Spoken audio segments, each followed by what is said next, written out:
Good morning students. जैसा कि पिछली क्लास में हमने आपको पढ़ाया था सजीवों तथा निर्जीवों में अंतर और जंतु तथा पादपों में अंतर, क्या समानताएं होती हैं, क्या असमानताएं होती हैं जिनके कारण हम जीवों और पादपों को अलग अलग वर्गीकृत करते हैं।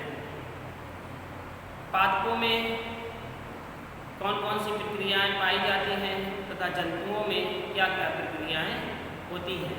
इन्हीं समानताओं को देखते हुए हमने दोनों में अंतर स्पष्ट किया था। आज हम आपको पढ़ाएंगे वर्गीकी एवं वर्गीकरण विज्ञान। आज का हमारा टॉपिक होगा वर्गीकी एवं वर्गीकरण विज्ञान। इसे हम कहते हैं टैक्सोनॉमी एंड सिस्टमैटिक। वर्गीकी एवं वर्गीकरण विज्ञान क्या है? जैसे जीव जंतु बहुत सारे हैं, उन्हें उनके आधार पर वर्गीकरण करें, यानी कि उनके आधार पर उन्हें वर्गीकृत करके उन्हें उनके समूह में रखें। ये वर्गीकी कहलाता है तथा वर्गीकरण आप पिछली क्लास में भी पढ़ चुके होंगे। जब क्लासिफिकेशन किसी जीव या जंतु का हम करते हैं तो सबसे पहले उसका जगत, गण, कुल, संघ आदि को देखते हुए तथा जाति वंश को देखते हुए उसे वर्गीकरण करते हैं तथा वह जिस जाति का होता है उसी जाति के आधार पर उसे रख देते हैं। तो आज का जो हमारा टॉपिक है वो है वर्गीकी एवं वर्गीकरण विज्ञान। तो इसमें लिखेंगे संरचनात्मक, क्रियात्मक, संरचनात्मक, क्रियात्मक तथा जैव रासायनिक समानताओं के आधार पर संरचनात्मक यानी कि संरचना से युक्त, क्रियात्मक यानी कि क्रिया करने वाला, संरचनात्मक, क्रियात्मक तथा जैव रासायनिक समानताओं के आधार पर जीव जातियों के वर्गीकरण, जीव जातियों के वर्गीकरण की अध्ययन की शाखा को जीव जातियों, फिर से सुनेंगे, संरचनात्मक, क्रियात्मक तथा जैव रासायनिक समानताओं के आधार पर जैव रासायनिक समानताओं के आधार पर जीव जातियों के वर्गीकरण के आधार पर जीव जातियों के वर्गीकरण के आधार पर इस शाखा को जीव जातियों के वर्गीकरण के आधार पर इस शाखा को वर्गीकी कहते हैं। इस शाखा को वर्गीकी कहते हैं, यानी कि वर्गीकी का मतलब टैक्सोनॉमी कहते हैं, वर्गीकी कहते हैं। क्या लिखेंगे? अगली लाइन से लिखेंगे, वर्गीकी शब्द डी कॉन्डेले ने, वर्गीकी शब्द डी कॉन्डेले ने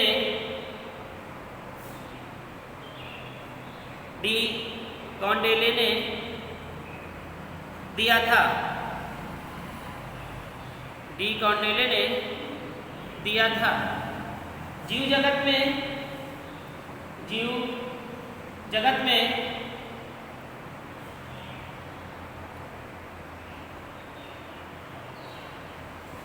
जीवों का स्थान, जीव जगत में जीवों का स्थान सुनिश्चित करना वर्गीकरण कहलाता है। जीवों का स्थान सुनिश्चित करना वर्गीकरण कहलाता है। जैसे कि हम आपको बता चुके हैं कि उनकी जगत, उनके संघ, गुण, वंश, कुल और जाति के आधार पर देखते हुए ही हम क्या करते हैं, जीवों का वर्गीकरण करते हैं। और उनका स्थान कहाँ पर सुनिश्चित है, उस स्थान पर सुनिश्चित करके उसे हम क्या कहते हैं, वर्गीकरण विज्ञान कहते हैं। अब हमारी हेडिंग होगी वर्गीकी तथा वर्गीकरण में अंतर। तो हेडिंग क्या है, वर्गीकी तथा वर्गीकरण में अंतर। एक तरफ हम लिखेंगे वर्गीकी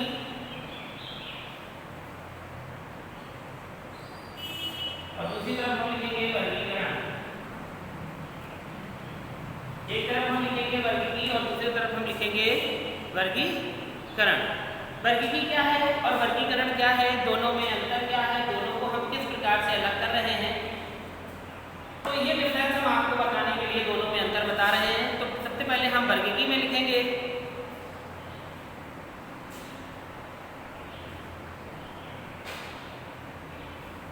इस वर्गीकी में लिखेंगे, इसमें जीवों के नाम, उनका स्थान,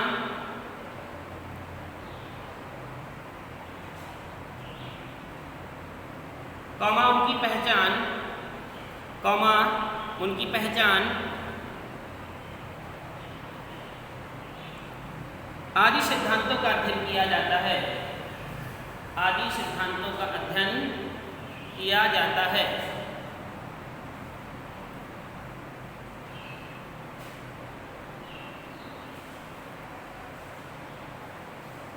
आदि सिद्धांतों का अध्ययन किया जाता है। अब वर्गीकरण विज्ञान में लिखेंगे। वर्गीकरण विज्ञान में लिखेंगे, पहला पॉइंट है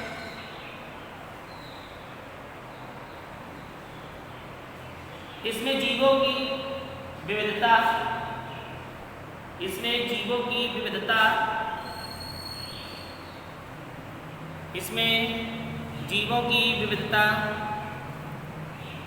उनके तुलनात्मक,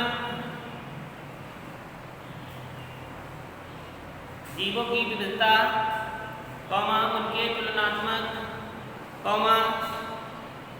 विकासात्मक एवं जाति वृत्तीय संबंधों का अध्ययन किया जाता है। जाति वृत्तीय संबंधों का अध्ययन किया जाता है।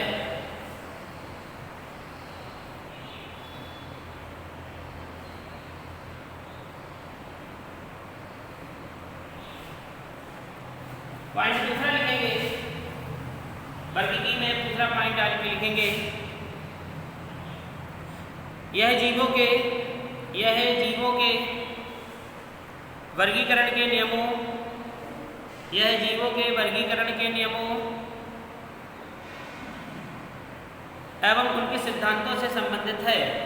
यह जीवों के नियमों एवं उनके सिद्धांतों से संबंधित है। यह जीवों के नियमों एवं उनके सिद्धांतों से संबंधित है।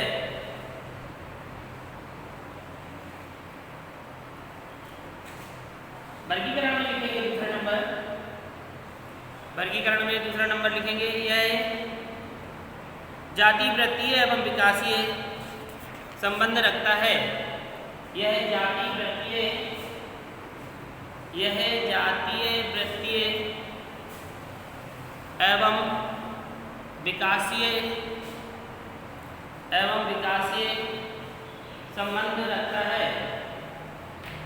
एवं विकासीय संबंध रखता है।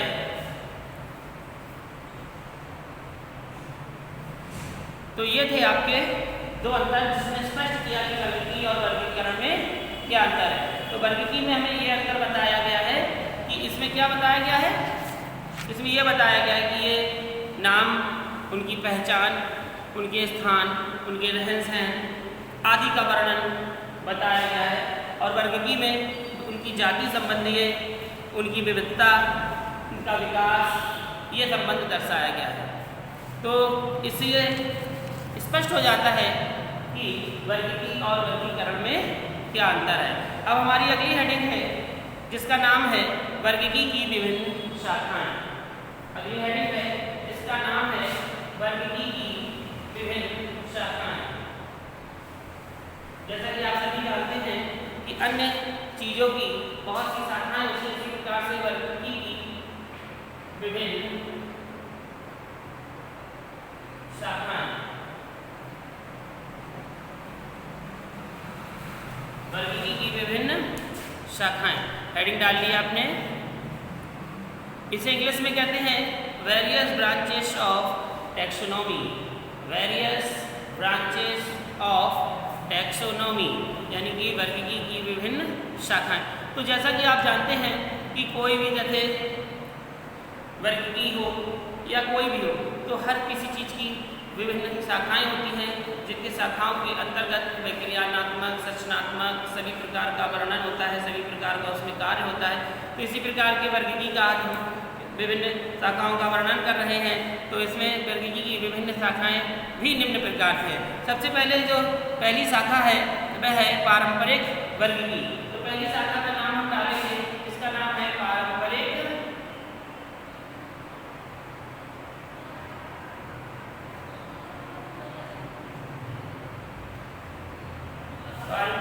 वर्गीकी। पारंपरिक वर्गीकी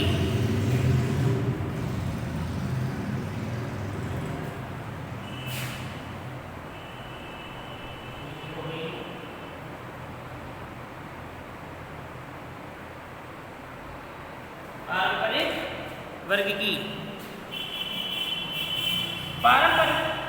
पारंपरिक वर्गीकी क्या है? इसे हम पारंपरिक वर्गीकी क्यों कहते हैं? इसका कारण क्या है पारंपरिक वर्गीकी कहने का? तो इसमें है, इसे लिखेंगे, इसे अल्फा वर्गीकी भी कहते हैं। क्या कहते हैं? इसे अल्फा वर्गीकी भी कहते हैं। इस तरीके का चिन्ह है, इसे अल्फा वर्गीकी भी कहते हैं।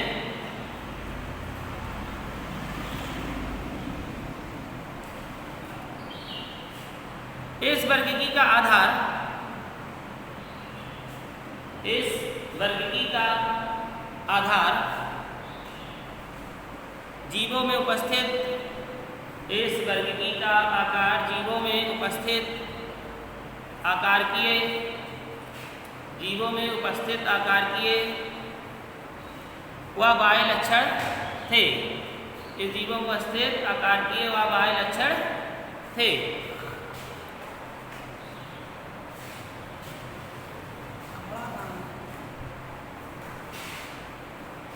तो ये आपका पहला पॉइंट था, पारंपरिक वर्गीकी समझ में आ गया होगा सभी को। तो दूसरी हेडिंग है उसका है कृत्रिम वर्गीकी। कृत्रिम वर्गीकी दूसरी हेडिंग डालेंगे, कृत्रिम वर्गीकी। कृत्रिम वर्गीकी क्या है? यानी कि आर्टिफिशियल टैक्सोनॉमी। सभी जानते हैं कृत्रिम वर्गीकी, आर्टिफिशियल। जैसा आपने देखा होगा कृत्रिम वर्गीकी, हम लोग अपने ढंग से किसी जीव जंतु के लिए उनका स्थान तैयार करना, उनको रखना, उनका रख रखाव अपने तरीके से जो करते हैं, जो उनके क्या है वातावरण के हिसाब से था। जैसे हम किसी पक्षी को लाते हैं और घर पे उसके लिए हम एक पेड़ बनाते हैं आर्टिफिशियल, उसमें घोंसला बनाते हैं और घोंसले में घास रखते हैं और वहाँ पर उसे रख देते हैं। तो उस पक्षी को ऐसा महसूस होता है जैसे कि हम अपने ही वातावरण में हों। जैसे आपने देखा होगा कि चिड़ियाघर जाते हैं तो चिड़ियाघर में जितने भी जीव जंतु होते हैं उनके हिसाब से ही उनको रहन सहन को देखते हुए, यदि शेर है तो शेर की गुफा तैयार की जाती है, शेर के ऐसा स्थान बनाया जाता है कि उसे ये लगे कि हम जंगल में ही हैं। तो ये कृत्रिम वर्गीकी कहलाता है, यानी कि कृत्रिम रूप से ढंग से तैयार की हुई। तो इसमें लिखेंगे कृत्रिम वर्गीकी में लिखिए इस पद्धति की खोज, यानी कि कृत्रिम पद्धति की खोज, कृत्रिम पद्धति की खोज सर्वप्रथम प्लाइनी ने की थी। सर्वप्रथम प्लाइनी ने की थी। इस पद्धति की खोज सर्वप्रथम प्लाइनी ने की थी।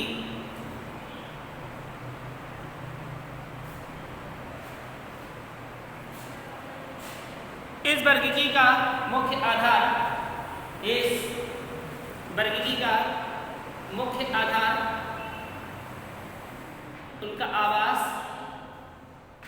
रहन सहन इस पद्धति का मुख्य आधार उनका आवास रहन सहन व स्वभाव था। जैसा कि हमने आपको अभी बताया कि उनके स्वभाव के आधार पर ही, उनके स्थान के आधार पर ही हम उन्हें वर्गीकृत कर देते हैं। तीसरी हेडिंग डालेंगे प्रायोगिक वर्गीकी। तीसरी हेडिंग होगी हमारी प्रायोगिक वर्गीकी। प्रायोगिक में ही आपको समझ में आ रहा होगा कि प्रयोग करने वाली वर्गीकी होगी जिसमें प्रयोग किया गया होगा। तो ये है आपकी प्रायोगिक वर्गीकी, जिसे हम कहते हैं प्रैक्टिकल टैक्सोनॉमी। जिसे क्या कहते हैं? प्रैक्टिकल टैक्सोनॉमी, प्रायोगिक वर्गीकी। इसमें लिखेंगे इस वर्गीकी में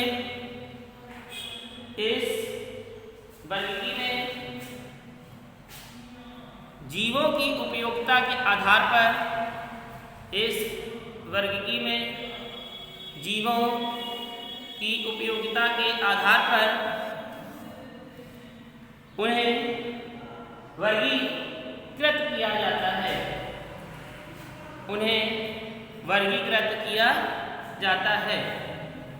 तो आप सभी समझ रहे हैं, जैसे यहाँ पर आप सभी बायो के स्टूडेंट्स हैं, तो आप सभी समझते हैं कि हमारे बायो के सिलेबस में कौन सा जीव जंतु हमारे लिए उपयोगी है। तो वो हमारे लिए उपयोगी है, यानी कि प्रायोगिक रूप से उपयोगी है, जिसका हम प्रयोग बायो में कर सकते हैं, जिसका प्रयोग हम डॉक्टर्स पहले रिसर्च किस पे करते हैं? एनिमल्स पे करते हैं। क्यों? क्योंकि वह क्या है? प्रायोगिक है। इसलिए ये हमारे लिए कैसा हो गया? प्रायोगिक हो गया। इसलिए हम प्रायोगिक कहते हैं। तो ये था हमारा प्रायोगिक वर्गीकी। अगली हेडिंग है रसायन वर्गीकी। होगा रसायन वर्गीकी। रसायन वर्गीकी, रसायन वर्गीकी जैसा कि आप सभी जानते हैं रसायन वर्गीकी क्या है। जैसे विभिन्न कोशिकाएं हैं और वह कोशिकाएं हमारे लिए कितनी महत्वपूर्ण हैं, कौन सी गैस हमारे लिए महत्वपूर्ण है और कौन सी गैस हमारे लिए हानिकारक है, तो ये सब हम केमिस्ट्री के अंतर्गत जानते हैं। तो जब केमिस्ट्री के अंतर्गत जानते हैं तो हमारी क्या कहलाती है? रसायन वर्गीकी, जिसे हम क्या कह सकते हैं? केमेटोटैक्सोनॉमी। केमेटोटैक्सोनॉमी। इसमें लिखेंगे विभिन्न कोशिकाओं अथवा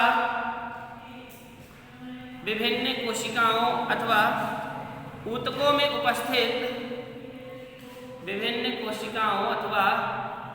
में उपस्थित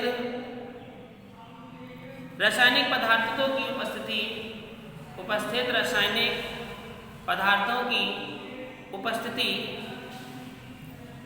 एवं अनुपस्थिति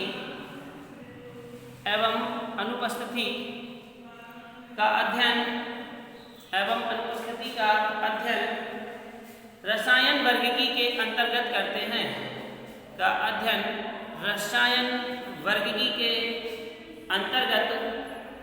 हैं।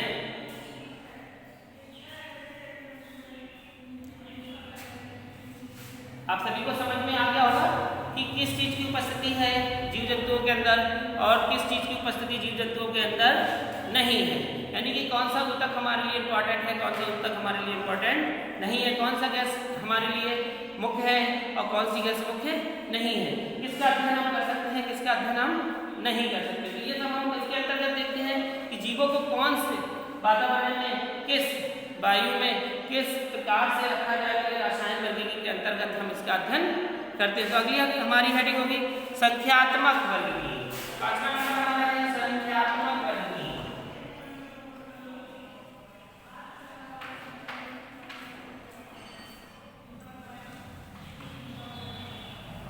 संख्यात्मक वर्गीकी। संख्यात्मक वर्गीकी क्या है? आप सभी जान रहे होंगे कि जब अधिक संख्या हो जाए किसी जीव जंतु की, उसे संख्या के आधार पर वर्गीकृत कर दिया जाए तो वह हमारी क्या कहलाती है? संख्यात्मक वर्गीकी कहलाती है। तो लिखेंगे इसके अंतर्गत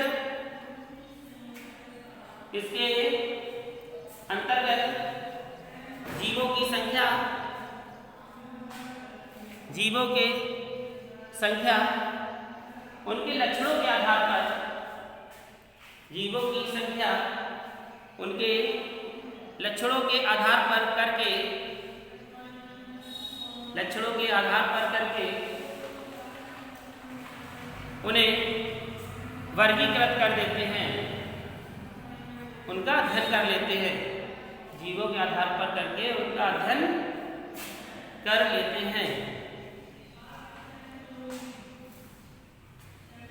ये समझ में आया? तो बता रहे हैं संख्यात्मक क्या है।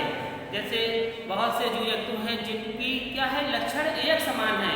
जैसे गाय और भैंस, दोनों के लक्षण क्या है, एक समान है, लेकिन फिर भी इन्हें जातीय वृद्धि अलग है। क्यों? क्योंकि एक भैंस है और दूसरी गाय है, लेकिन बहुत से लक्षण 90% दोनों के लक्षण क्या है, एक समान है।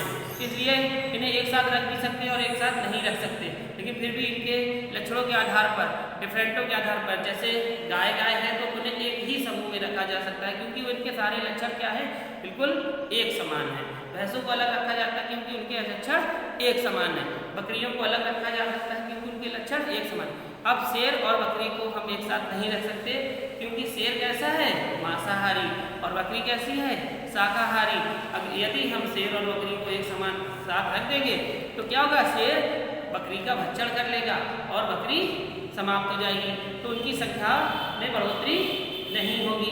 तो इसलिए संख्यात्मक वर्गीकरण के अंतर्गत जो एक समान दिखाई देते हैं जीव जंतु, उन्हें हम उनमें वर्गीकृत कर लेते हैं। अगली हेडिंग है हमारी कोशिकीय वर्गीकरण। कोशिकीय वर्गीकरण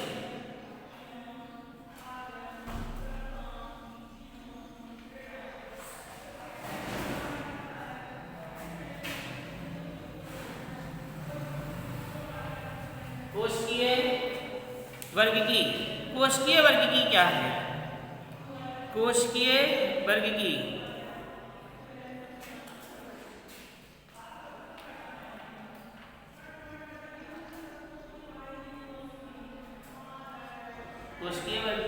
यह वर्गीकरण जीवों की कोशिका पर आधारित होती है। यह वर्गीकरण जीवों की कोशिका पर आधारित होती है। यह वर्गीकरण जीवों की कोशिका पर आधारित होती है।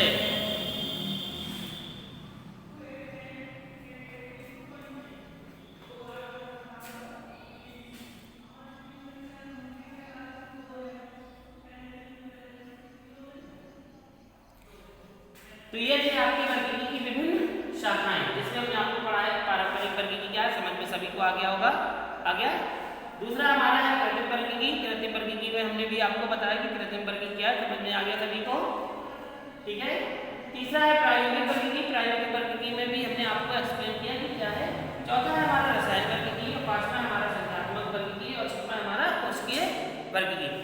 अब हम आगे चलते हैं जिसका नाम है वर्गीकरण के कार्य, यानी कि वर्गीकरण के मुख्य कार्य क्या क्या हैं।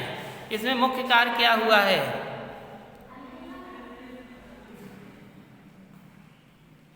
तो हमारी हेडिंग है वर्गीकरण के कार्य। हेडिंग डालेंगे वर्गीकरण के कार्य, यानी कि वर्गीकरण के कार्य क्या क्या है, वर्गीकरण ने किस तरीके से कार्य किया है, ये हम आपको बता रहे हैं।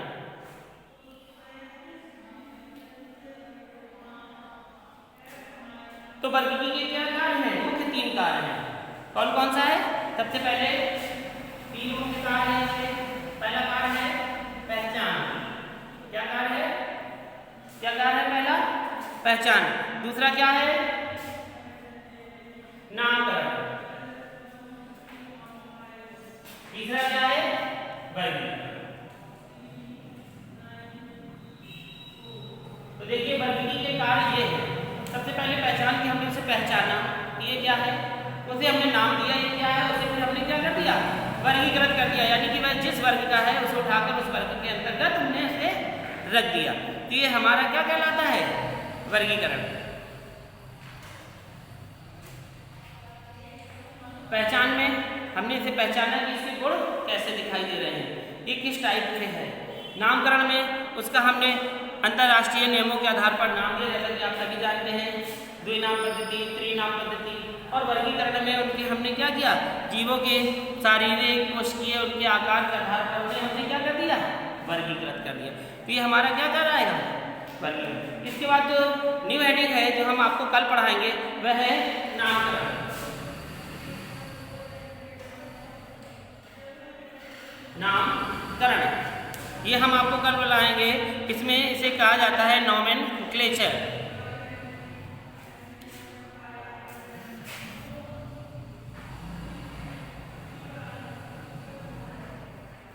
नोमेनक्लेचर नामकरण यानी कि किस तरीके से वर्गीकरण करके जीवों को नाम दिया गया, उनका नाम कैसे पड़ा। जैसे आप सभी जानते हैं कि मनुष्य को क्या कहा जाता है, होमो सैपियंस। तो होमो सैपियंस क्यों पढ़ा, होमो क्या है, सैपियंस क्या है, ठीक है। तो ये हम कल आपको पढ़ाएंगे। तब तक के लिए धन्यवाद।